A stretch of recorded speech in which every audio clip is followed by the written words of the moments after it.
So, I know it's the question of the hour. You're wondering, what do Mitt Romney and Lindsay Lohan have in common? I'm here to tell you. What they have in common is that they're both expressing magnetism in a misinformed way.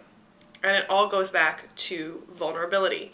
Now, vulnerability is very trendy. The amazing Britney has talked a lot about this. If you haven't seen her TED Talks, you can find them on my blog or on the TED website. She's amazing. And I am happy to report that one of my first dates with my boyfriend was watching the TED Talks on a Friday night on vulnerability.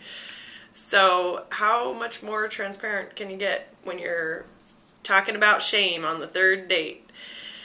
It's fun. In any case, back to Mitt Romney and Lindsay Lohan. You may not think they're newsworthy, but there's actually a lot that we can learn from them.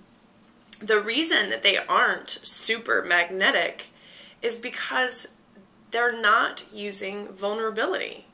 So this is what's going on. Magnetism is the intersection of vulnerability and visibility. Okay, it makes like their own little Venn diagram. However, there are two elements that need to also happen. When you're vulnerable, you also have to have healthy boundaries. When you're visible, you also have to be authentic.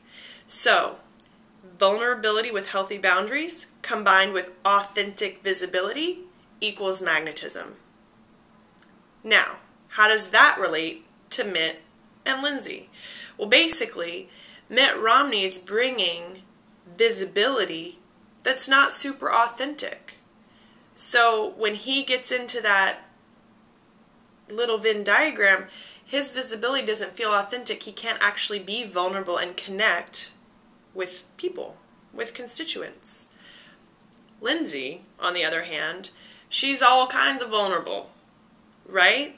But she lacks the healthy boundaries that are required for true vulnerability. And so her magnetism is a different kind of shit show. And she's visible, she's authentic, but her vulnerability is all over the place.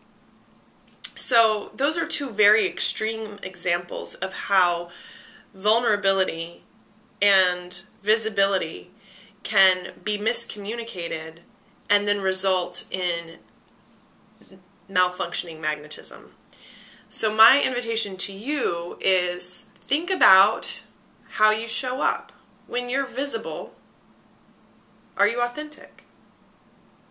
And if you're not, where are you not authentic? What kind of mask are you wearing? And if you think that the vulnerability piece is where you have some opportunity to grow, consider this.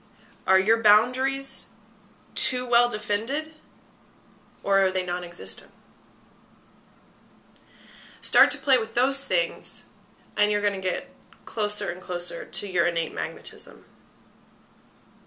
So with that, have a wonderful day. Share this video with people who you think are leaders ready to embrace their own magnetism, and I will see you soon.